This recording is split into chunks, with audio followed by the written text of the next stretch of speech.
दोस्तों, अपराधी जो होता है कितने भी साथी तरीके से अपने काम को सफाई तरीके से अंजाम क्यों ना दे ले, लेकिन कोई ना कोई त्रुटि जरूर छोड़ जाता है। जैसे कि आज की कहानी में होता है, अपराधी तो अपराध करता है लेकिन हत्या करने के बाद कोई ना कोई ऐसी त्रुटि छोड़ता है जिसकी वजह से पुलिस के हथकंडे जो होता है चंद घंटों के अंदर चढ़ जाता है। लेकिन पुलिस की टीम जब कई लोगों को सामने पेश करती है तो लोग सच्चाई जानते हैं कि आखिर कारण क्या था, किस लिए उन्होंने हत्या को अंजाम दिया। तो लोगों के सर से पसीने छूटना शुरू हो जाते हैं। आखिर क्या था इस घटना में, इस घटना में क्या हुआ, इस घटना की आप पूरी तह तक सच्चाई जानने के लिए इस वीडियो को आज आप लास्ट तक जरूर देखिएगा।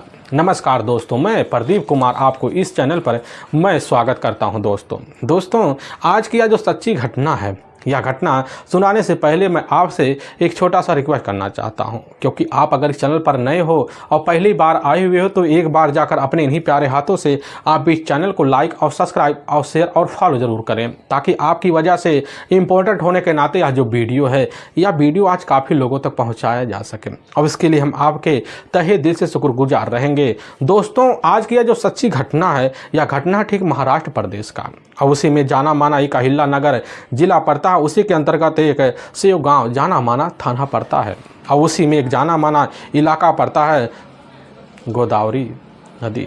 मैं बात कर रहा हूं ठीक 12 अगस्त साल 2025 का। अब जो गोदावरी नदी होता है उसी के बगल कुछ खेतिहर ज़मीन होते हैं, तो जो किसान होते हैं मौके पर अब अपने खेत के देखरेख के लिए वहाँ जब पहुँचते तो एक किसान जो होता है अपनी खेत के पगडंडी पर मौके पर जब चलना शुरू कर देता है तो उसकी जो नज़र होता है खेत की दूसरी तरफ जाकर देखता है कि जो पगडंडी, उसी पगडंडी पर एक युवक पूरी तरह से अचेत अवस्था में पड़ा हुआ है। लेकिन जब करीब जाता उसी समय उसके मुँह से चीख निकल जाता है। उसको पता हो जाता है कि इस व्यक्ति की बड़े बेरहम तरीके से हत्या की जा चुकी है, और पूरी तरह से वह जो अज्ञात व्यक्ति होता है पड़ा होता है खून से लथपथ होता है। और तुरंत इसकी सूचना जो होता है वह अनजान व्यक्ति अपने पड़ोसी किसानगारों को दे देता है, और किसानगार जैसी खबर पाते उसी वक्त पहुंचते वहाँ देखकर उनको यकीन हो जाता है, और लोग चंद मिनट के अंदर वहाँ भीड़ों में तब्दील हो जाते हैं। और इसी बीच इसकी जो सूचना होता है अब सेव गाँव पुलिस थाने में पहुँच जाता है। अब सेव गांव के पुलिस थाने के जो इंस्पेक्टर साहब होते हैं उसी वक्त अब एक टीम लेते हैं। लेने के बाद घटना पर पहुंचते हैं और देखते हैं कि सही में एक अनजान व्यक्ति की डेड बॉडी पड़ी हुई, जिसकी उम्र लगभग अब 30 साल के आसपास होता है। पूरी तरह से खून से लथपथ होता है। हाथों और पैरों में एक तेज धार किसी हथियार के गहरे गहरे घाव बने होते। पुलिस की टीम समझ जाती है इस व्यक्ति की जो हत्या है बड़े ही साथी तरीके से की गई है।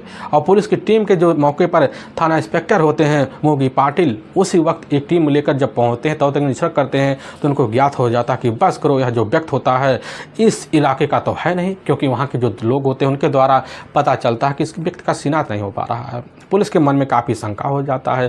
तभी उसी वक्त थाने के उप निरीक्षक राजेंद्र बागवान पहुंच जाते हैं और उसी समय निरीक्षण करते हैं। सबूत जुटाने के लिए भरपूर कोशिश पर उनसे टीम की मदद लेते हैं, लेकिन कुछ भी जो होता है अता पता नहीं चलता है। लेकिन हाँ, जब बड़ी ध्यान से जो होता है डेड बॉडी के करीब जाते हैं और देखते हैं तो पता चलता है कि इधर दाहिने हाथ में जो होता है उस अनजान डेड बॉडी के सचिन नाम का एक गुदा हुआ होता है। पुलिस की जो टीम होती है समझ जाती है कि बस करो, इस व्यक्ति का नाम अब सचिन है। लेकिन काफ़ी सिपाही कर्मी होते हैं, अंदाज़ा लगा लेते हैं कि बस करो असल में जो नदी का बहाव है यह बहाव ठीक है छत्रपति सामाजिक जिले का ही तरफ से आ रहा है। हमें पता है यह जो होता है हो सकता है छत्रपति संभाजी जिले के ही रहने वाला यह व्यक्ति हो, इसलिए पुलिस की जो टीम होती है उस व्यक्ति का वहीं फ़ोटो शूट करवाती है। और इधर छत्रपति संभाजी जिले की तरफ जो होता है जितने भी थाने होते हैं उनमें फ़ोटो को सर्कुलेट करवा देती है, ताकि पता चले कहीं किसी व्यक्ति का गुमशुदा मुकदमा उस ज़िले में कहीं किसी थाने में दर्ज हो तो हमें पता चल जाए। और पुलिस की जो टीम होती है इसी तरफ लग पड़ जाती है और वहीं बॉडी का पंचनामा भरती है, उठाकर अपने नज़दीकी जो सरकारी अस्पताल होता है उसी में पोस्टमार्टम हाउस भिजवा देते हैं। और अज्ञात हत्या के विरुद्ध धारा 302 और 201 के तहत हत्या का मुकदमा पुलिस की टीम दर्ज कर लेती है। सबसे पहले बड़े अधिकारी जो होते हैं एक्शन में आते हैं और एक टीम लेते हैं, और लेने के बाद जो होता है अब निकल जाते हैं उस इलाके में जितने भी मौके पर गाँव होते हैं, इलाके होते हैं, उनमें पता करते हैं कहीं कोई व्यक्ति अपने घर से बिन बताए कई दिन पहले लापता तो नहीं है, क्योंकि वह डेड बॉडी जो होती मिली हुई थी, लग रहा था पुलिस को यह 3-4 दिन पहले की है। पुलिस शंका बढ़ती है और इसी बिना पर जो होता है तब पता लेना शुरू कर देती है। लेकिन तब तक जो होता है थाने में मौजूद जो सिपाही होते हैं उन्हीं के पास एक जानकारी मिलता है फ़ोन के द्वारा कि जो रामजी नागर जाना माना इलाका उसी में हरसूल एक स्टेज है, उसी थाने में एक जो होता है व्यक्ति का गुमशुदा का मुकदमा दर्ज है, जिसका नाम सचिन मुंडिल पांडे है। और पुलिस की टीम जैसे पता पाती है कि सचिन मुंडिल पांडे नाम के व्यक्ति का गुमशुदा का मुकदमा उस थाने में दर्ज है, पुलिस की टीम समझ जाती है कि उस व्यक्ति के दाहिने हाथ में जो था गुदा गुदा हुआ था, जिसपे लिखा था सचिन। बस करो, वह व्यक्ति वही हो सकता है। और उसी वक्त पुलिस की टीम उसकी जो सूचना होता है थाने के मौजूद डायरी से उनके परिवार वालों को ले लेती है और सूचना भेजवा देती है। और जैसे भेजवाती तो उसी वक्त सचिन के परिवार वाले अस्पताल पहुंचते हैं और बॉडी को बाहर देखते हैं तो वहीं दहाड़े मारकर चिल्लाना शुरू कर। पुलिस की टीम समझ जाती कि बस करो, यह सचिन है। वहीं पर खड़ा सचिन का अपना बड़ा भाई राहुल भी होता है। पुलिस के सामने कहने लग जाता कि साहब, यह हमारा अपना बड़ा ही भाई है। पुलिस की जो टीम होती है उसी वक्त इस मामले को संज्ञान से लेती है और वहीं राहुल से पूछताछ करती है। तो पता चलता है सचिन जो होता है, जो 11 जुलाई का वक्त होता है, दोपहर का 12:30 बजे के आसपास का टाइम होता है, उसी वक्त अपनी मोटरसाइकिल लेता और लेने के बाद निकल जाता है बाजार के लिए। लेकिन हाँ, 8 बजे के आसपास का टाइम हो जाए तब भी लौट के नहीं आता।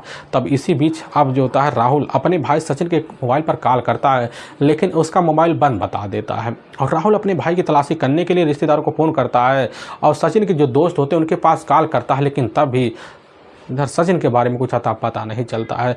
और जब नहीं पता चलता तो 4 अगस्त को ही इधर अपने रिश्तेदारों को अपने साथ लेता और पहुंच जाता है अपने नज़दीकी पुलिस थाने अपने भाई अब सचिन का गुमशुदा का मुकदमा दर्ज करवाने। पुलिस की जो टीम होती है उस थाने के एक्शन में आती है और इधर सचिन की तलाशी करने के लिए निकल पड़ जाती है।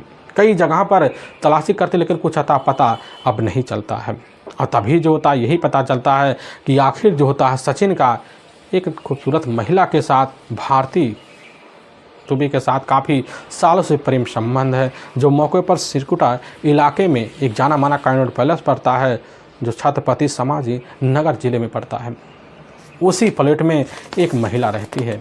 पुलिस की टीम उस महिला के बारे में जब जानकारी लेती है, जानकारी लेने के बाद पुलिस की टीम का संख्या वही तब बढ़ जाता है जब राहुल के द्वारा पता चलता है कि भारती दुबे के साथ जो होता है सचिन का काफ़ी सालों से प्रेम संबंध है और जिसकी वजह से घर में आए दिन झगड़े तकरार खड़े होते थे। पुलिस का शंका बढ़ जाता है, इसीलिए पुलिस की जो टीम होती है अब सचिन के मोबाइल नंबर का पूरा CDR डिटेल निकाल लेती है और घटना के दिन जो होता है का लास्ट लोकेशन भी निकाल लेती है। तो पता चलता है कि सचिन दुबे के साथ जो होता है इधर भारती दुबे का मोबाइल नंबर भी एक्टिवेट होता है और कॉल जो होता है किए गए होते हैं। पुलिस का शंका बढ़ जाता है। बढ़ने के बाद पुलिस की जो टीम होती है सबसे पहले एक टीम लेती है और पहुंच जाती है खड़खेड़ इलाके में। और जब वहां पहुंचती है तो भारतीय डेयरी के जो मेन गेट होता है वहां पुलिस की टीम दरवाजे खटखटाती है, लेकिन उसमें से एक व्यक्ति बाहर निकलता है।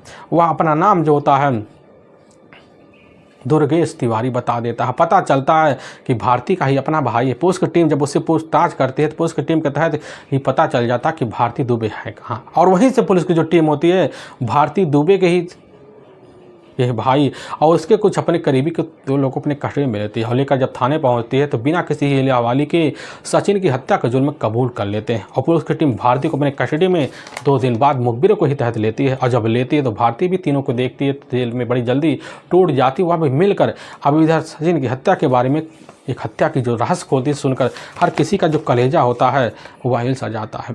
असल में जो जालाना जिला पड़ता है उसी के अंतर्गत एक जाकराबाद जाना माना इलाका पड़ता है। उसी इलाके की रहने वाली होती है भारती दुबे।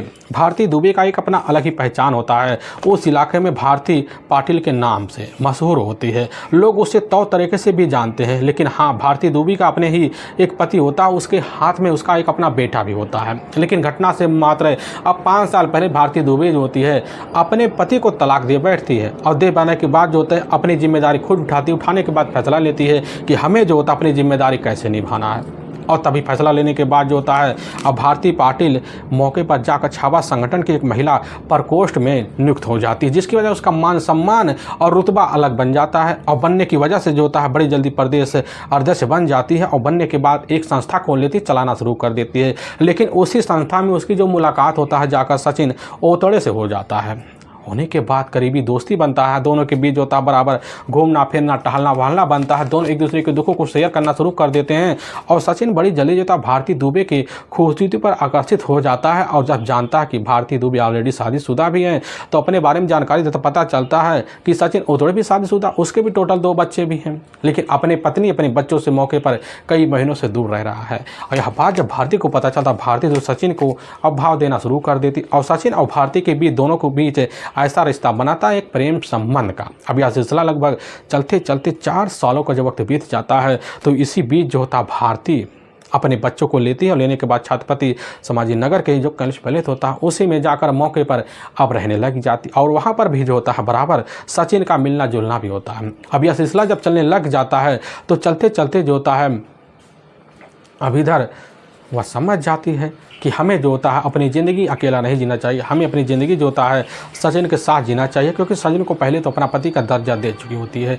अब जब भी सचिन के पास कॉल करती करने लग जाती कि तुम्हें हमें शादी अब तो करना पड़ेगा, यह बात जब सचिन सोचता करने लग जाता कि ना हमारे परिवार में हमारी पत्नी भी है, बच्चे भी है, हम तुमसे शादी नहीं करते। इसी बात को जब भारती सुनती उसी वक्त खुन्नस निकालने के लिए कई बार झगड़े तकरार भी कर देती। यह सिलसिला चलने लग जाता। हर बार इनके बीच शादी को लेकर विवाद इतना बढ़ जाता कि यहाँ तक पिटाई के नौबत भी आ जाते हैं। लेकिन तभी भी जो होता है कैसे न तैसे कर 4 साल का जब वक्त बीतता है और इसी बीच 31 जुलाई साल 2025 का ही जैसे वक्त होता है तो उसी दिन जो होता है छत्रपति संभाजी नगर में एक जो कनिष्क पैलेस होता है उसी में स्थित मौके पर एक शादी का समारोह होता है बहुत ही बड़ा। अब उसी समारोह में जो होता है इधर सचिन भी पहुंचता है और भारती दुबे भी पहुंचती है और पहुंचने के बाद जो होता है उसी वक्त उसके कुछ अपने करीबी दोस्त भी होते हैं, भारती के ही दुर्गेश तिवारी और जो मौके पर उस इलाके का मशहूर उसका अपना दबंगगिरी का एक भाई भी होता है और वही शादी में तौरूद होते हैं।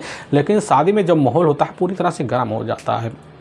उसी में और इधर भारती जो होती है पैक पे पैक बनाती है और इधर अपने प्रेमी सचिन और साथ में जो होता है दुर्गेश तिवारी और अपने ही भाई अर्जुन को लगवाती हैं। और जब चारों के चारों नशे में बेसुध हो जाते हैं तो भारती जो सचिन कहने लग जाती है कि तुम्हें हमसे शादी तो करना पड़ेगा, मौका अच्छा है।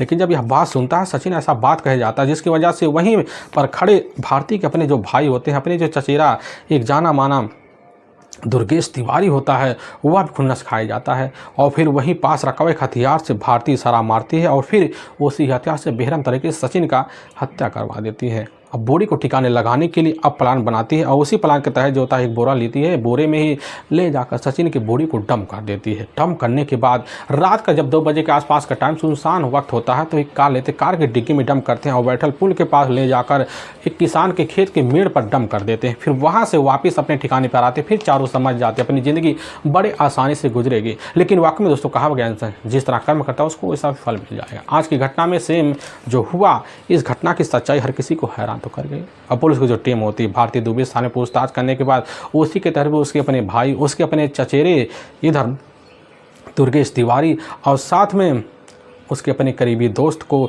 अपने कस्टडी में लेती है, चारों को ले जाती है, वहाँ के कोर्ट पेश कर देती है। कोर्ट में चारों के ऊपर काफ़ी गंभीर धर्म मुकदमा दर्ज करके ले जाकर हमेशा हमेशा के लिए जेल सलाखों के पीछे डाल देती है। दोस्तों हमें इस घटना का सुनाने का जो उद्देश्य है किसी के दिल को ठेस पहुँचाना नहीं है, बल्कि आपको यह बताना कि आप जहाँ भी रहें आप सावधान और सतर्क जरूर रहें। दोस्तों फिर मिलेंगे एक नए वीडियो के साथ, तब तक के लिए जय हिंद और जय भारत।